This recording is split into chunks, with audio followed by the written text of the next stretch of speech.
Wakil Presiden Yusuf Kala meresmikan ruang Yusuf Kala Electronic Penrita Center di Dinas Pendidikan Sulawesi Selatan. Electronic Penrita Center merupakan sistem pengawasan pendidikan berbasis teknologi.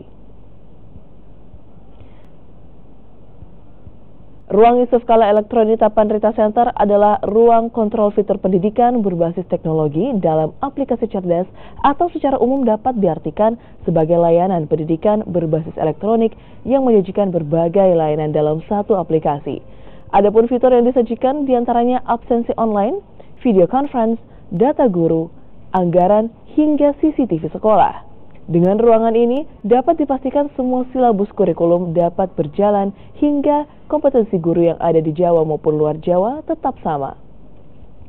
Selain ruang Penrita, Wapres JK juga meresmikan taman bermain anak yang berada dalam Kompleks Dinas Pendidikan Sulawesi Selatan.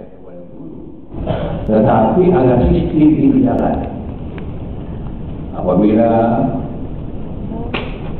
murid harus mulai sekolah jam 7:30, gurunya harus datang dulu daripada 7:30.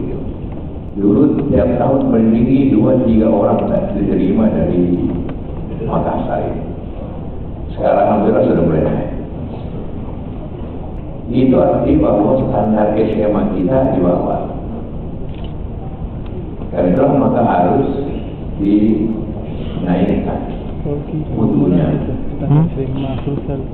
Kenapa jauh? Karena bagi saya anak itu sama saya. Otak, anak dari Jawa, dari Sumatera, dari Sulawesi, dari Kalimantan.